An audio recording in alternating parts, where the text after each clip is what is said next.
오늘 뉴스를 보니까 중동 전쟁 제일 일면 기사로 나오지요. 이 중동 전쟁 때문에 서민들 살기 힘들어졌습니다. 우리 나라는 특별히 중동 석유에 의존하기 때문에 경제가 휘청거릴 정도라고 전국적으로 큰 걱정을 하고 있습니다. 이렇게 뜻하지 않는 전쟁을 만나면 그곳 사람들만 힘든 것이 아니라 어떻습니까? 전 세계에서 많은 사람이 고통을 당합니다. 여러분, 이 세계를 이웃사촌, 가까운 사람들을 이웃사촌이라 하지 않습니까? 그런데 지구를 뭐라 그러죠? 지구를 뭐라고 또 표현합니까? 지구촌이라고 표현하는데, 지구상에서 일어나는 모든 일이 사실은 서로 다 영향을 미치고 있습니다. 결코 남의 일이 아닙니다. 그래서 우리는 세계 평화를 위해서 기도하는 것입니다. 이 세계도 운명 공동체임을 실감하게 됩니다. 우리끼리 말합니다만 어쩔 때는 일본 미울 때가 있지 않습니까? 그러죠. 후지산 폭발한다더만 후지산 폭발해갖고 일본 좀 쫄딱 막으면 좋겠다. 솔직히 그런 생각할 때가 있었지요. 물론 바른 생각이 아닙니다만 만약 그렇게 되면 우리는 좋을까요? 절대 우리나라는 크게 영향을 미칩니다. 그래서 어때야 됩니까? 다 잘 됩시다 서로. 이렇게 기도해야 되는 것입니다. 우리 사회에서 특히 일부 교인들이 소위 말하는 태극기 부대 시위 현장에서 깃발을, 남의 나라 깃발을 두 가지 갖고 나옵니다. 어느 나라 깃발입니까?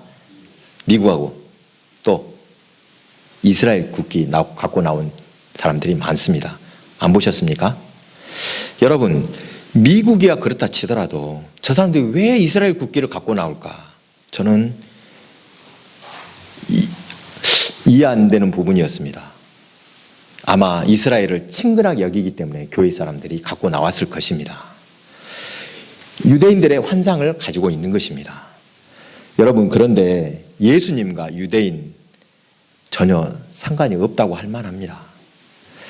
지난주에도 나누었듯이 유대교와 기독교의 가장 큰 차이점이 뭐라고 했습니까? 구약 성경은 같습니다. 분명히. 그러나 가장 큰 차이가 무엇 때문에 갈라집니까? 예수님을 메시아로 인정하느냐에 달려 있습니다.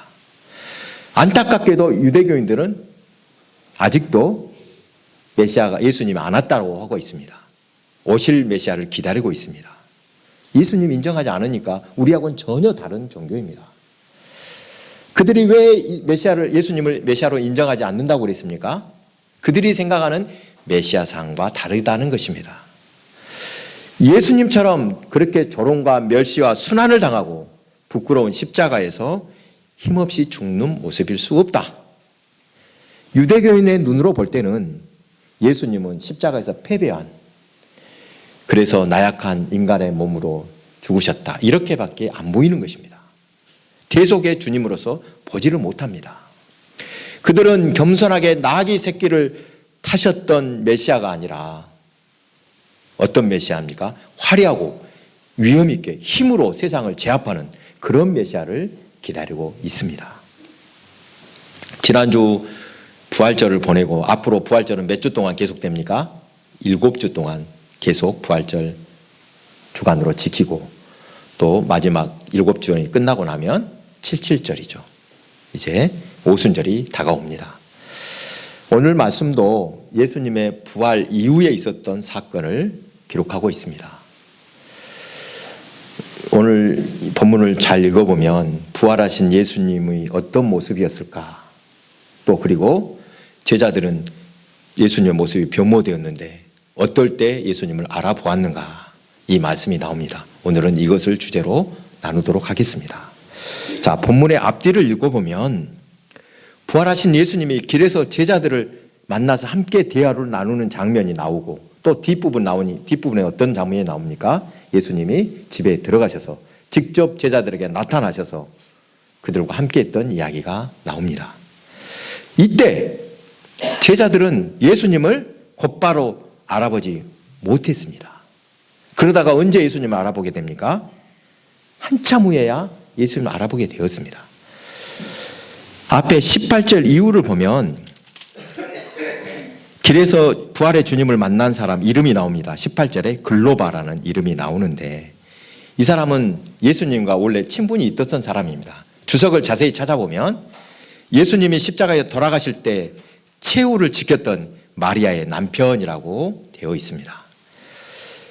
글로바 또 한 사람이 예수님이 십자가에 못 박혀 돌아가시고 무덤에 갇히신 지 사흘 만에 살아나셨던 기이한 이야기를 말하면서 길을 걷고 있었습니다. 이때 예수님이 그들에게 오셔서 함께 이야기를 하면서 길을 가신 내용이 기록되어 있습니다.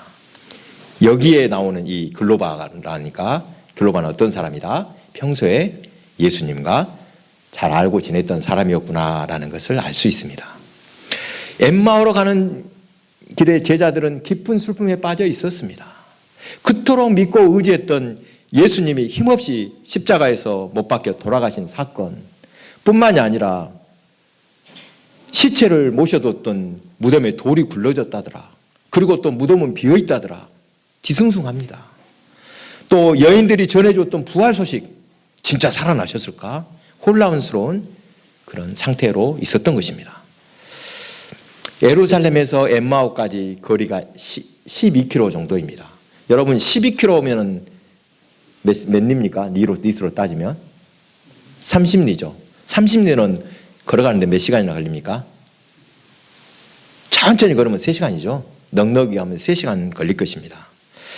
여러분 생각해 보십시오. 평소에 예수님을 가까이 있던 제자들이 지금 부활하신 주님과 얼마만큼 갖고 있다고요? 같이? 한 3시간, 거의 한나절을 걸어가고 있었지만 주님인 줄 몰라보고 있다는 것 이상하지 않습니까? 어두운 밤길이라면 모를까? 몇 년을 함께 생활했던 이 주님을 어떻게 못 알아본다는 말입니까? 이것을 볼 때 아하, 부활하신 예수님은 생전의 모습이 같았을까 안 같았을까? 생전의 모습이 아니었을 수 있다 짐작할 수 있습니다. 그랬다면 생전의 모습이었으면 오랫동안 함께했던 제자들이 단번에 알아보았을 것입니다. 여러분 못 알아본 이유가 무엇이겠습니까? 아까 말했듯이 제자들이 쉽게 알아볼 수 못할 모습으로 변모하셨기 때문입니다. 모습이 변해 있었다는 것입니다. 그러다가 그들이 예수님을 알아보게 된 계기가 있습니다. 오늘 30절, 31절 그들과 함께 음식 잡수실 때 떡을 같이 싸 축사하시고 떼어 그들에게 주시니 그들의 눈이 밝아져 그인 줄 알아보더니 여기서 그들의 눈이 밝아졌다 이 표현은 뭐 시력이 좋아졌겠습니까? 그게 아니라 영적인 눈이 열렸다는 뜻으로서 주님이 부활의 주님이 떡을 가시고 축복하시는 것을 볼 때 아, 이분이 예수님이구나. 이때 알았다는 것입니다.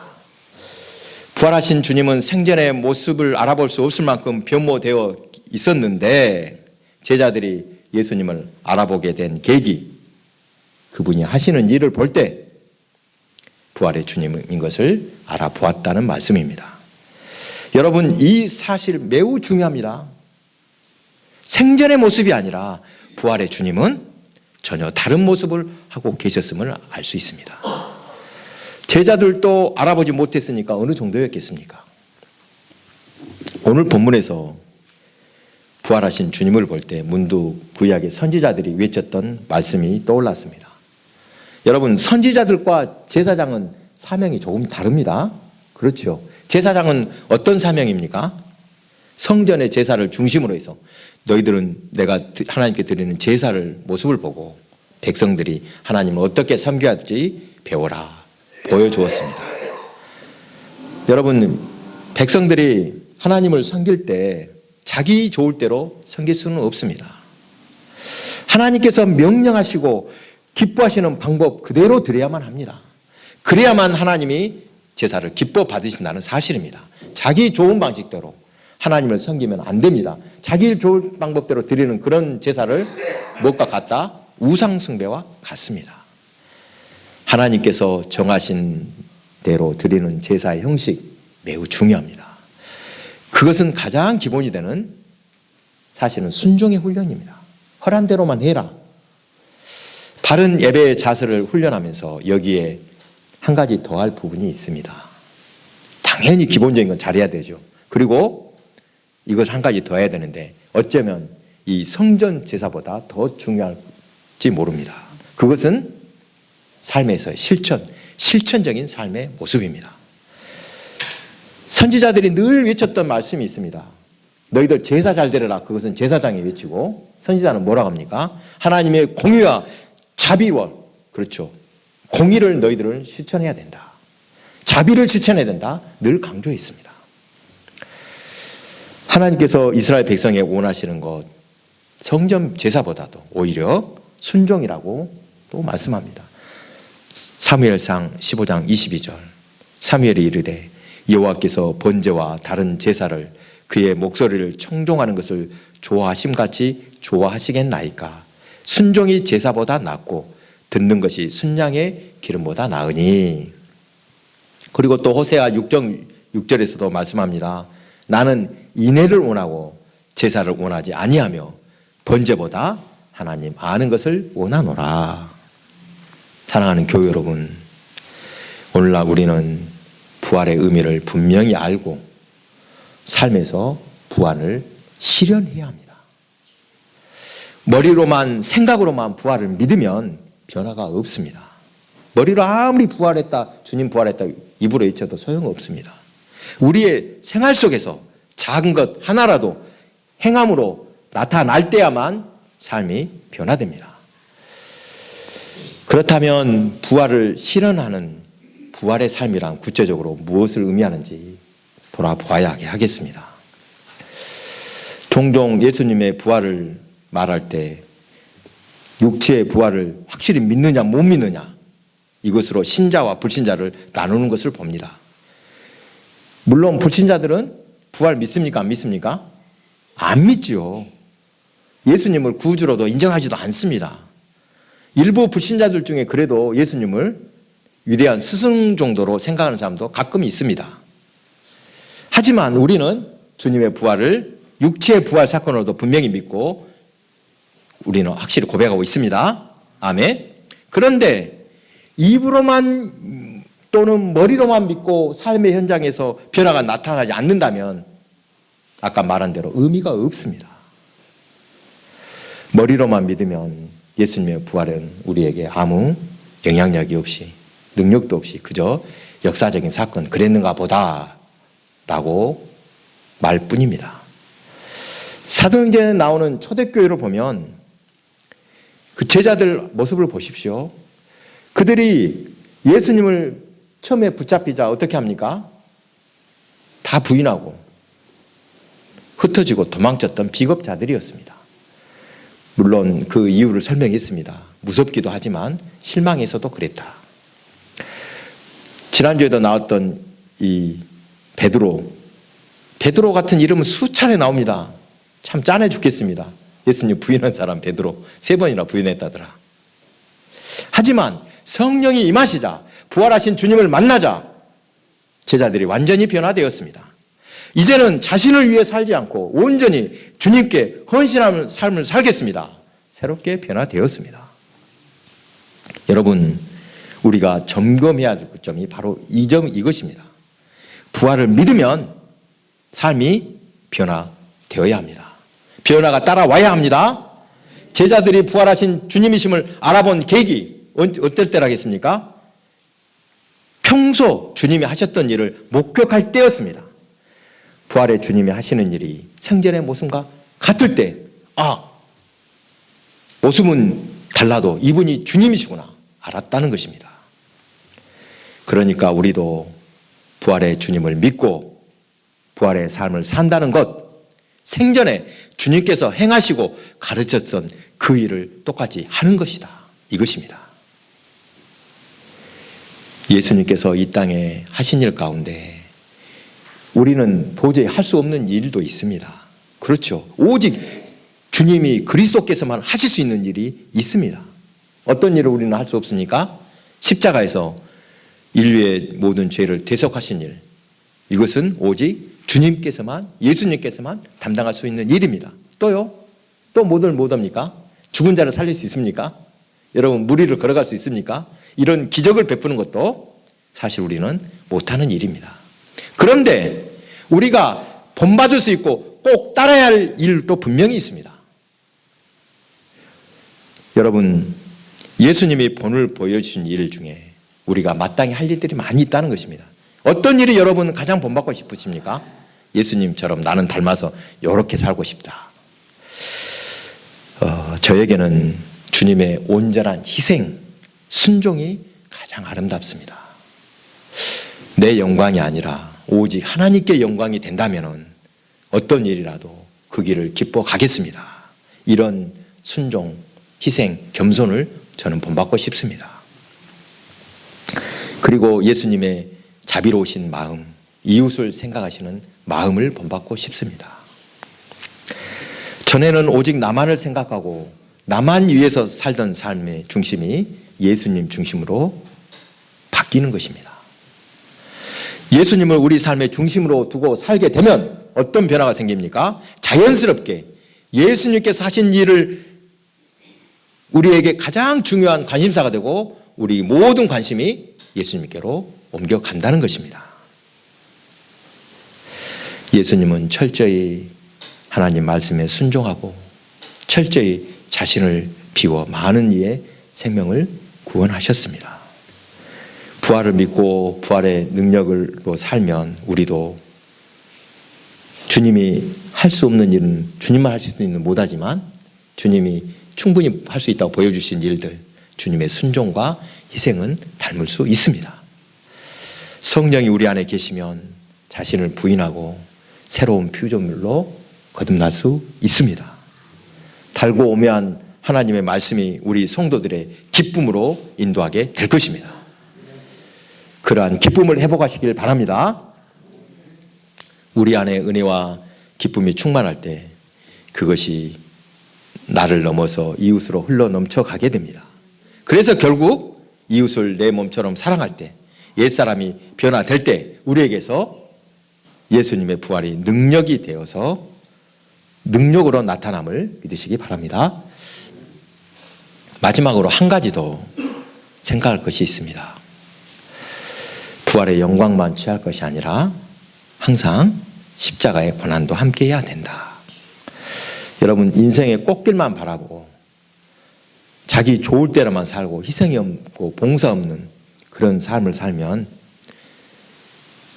그러면서도 꼭 나중에 이런 사람들은 나는 그런 것들 십자가 고난 하나도 잡을 생각도 안 하고 나는 부활의 영광만 덤으로 갖겠다, 이렇게 하는 것은 우리가 생각해도 욕심 아니겠습니까?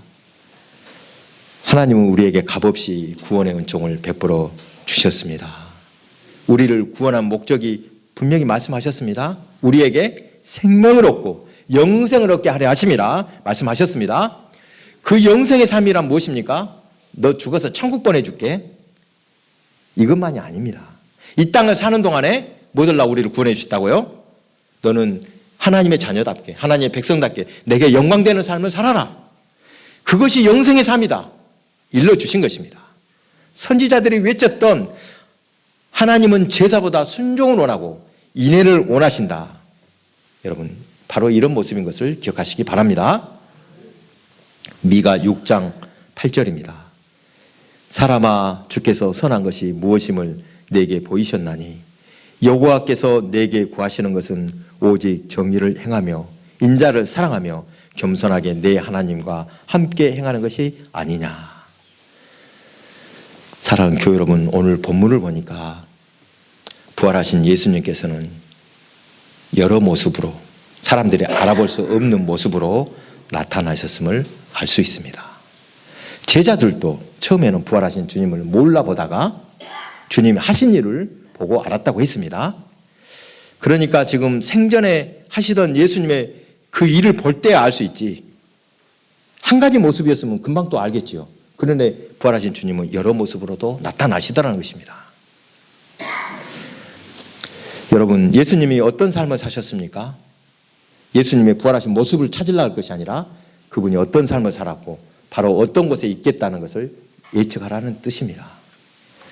병든 자와 소외된 이들을 특별히 돌보시는 삶을 살았습니다.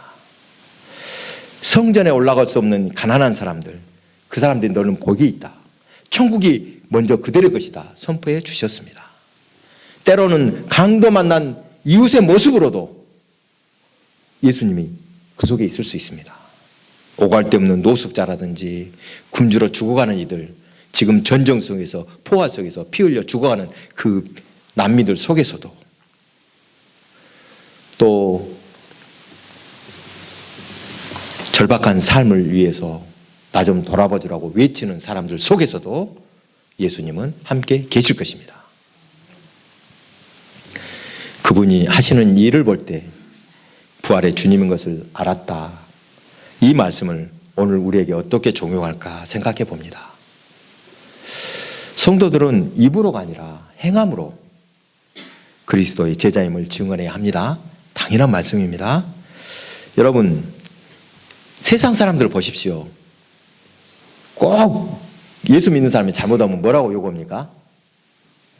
네? 뭐라고 하죠? 꼭 뭐라고 하죠? 교회에 다니면서 그러냐? 여러분, 절에 다니는 사람이 잘못했을 때 절에 다니면서 그러냐? 그런 소리 들어봤습니까? 왜 맨날 예수 믿는 사람들 잘못하면 교회 다니면서 그러냐 하는지 모르겠습니다. 세상 사람들은 우리 성도들의 사는 모습, 우리가 하는 일을 보고 예수님 어떤 분인지 알게 된다는 생각을 하십시오. 아, 나를 보고 예수님을 사람들이 안다? 그럼 우리가 얼마나 조심스럽겠습니까? 사도 바울은 제자들을 그리스도의 종이라는 뜻의 둘로스라고 말합니다. 이 둘로스가 무슨 뜻이 무슨 임무가 있느냐? 그 임무 중에 하나 중요한 것이 한 가지가 있습니다. 고린도후서 3장 2절에 3절입니다. 너희는 우리의 편지라 우리 마음에 썼고 무사람이 알고 읽는 바라. 너희는 우리로 말미암아 나타난 그리스도의 편지니 이는 먹으로 쓴 것이 아니오 오직 살아계신 하나님의 영으로 쓴 것이며 또 돌판에 쓴 것이 아니오 오직 육의 마음판에 쓴 것이라. 이 둘로스는 종이라는 뜻이라겠죠. 이 둘로스가 어떤 임무가 있었냐면 편지 전달자입니다. 그런데 이 편지를 어떻게 했냐? 옛날에는 몸에다도 직접 쓰고 어떤 사람은 문신으로도 새겼다고 합니다. 그리고 옷에다가 편지를 써서 옷을 입고 다니는 것입니다. 그 몸 자체가 그 사람 자체가 편지입니다. 그래서 이 사람을 보면 어떻겠습니까? 표정을 복장을 보니까 어디서나 금방 알아보았다는 것입니다. 그들처럼 오늘 우리들도 예수님의 편지라는 사실 기억하며 살아야 합니다. 아멘. 어느 자리에 있더라도 딱 보니까 너는 옷 입는 옷에 보니까 써져 있네. 예수님의 편지라는 사실 기억하며 살아야 합니다. 예수 믿는 사람으로서 소금과 빛의 사명을 감당하며 살아야 합니다.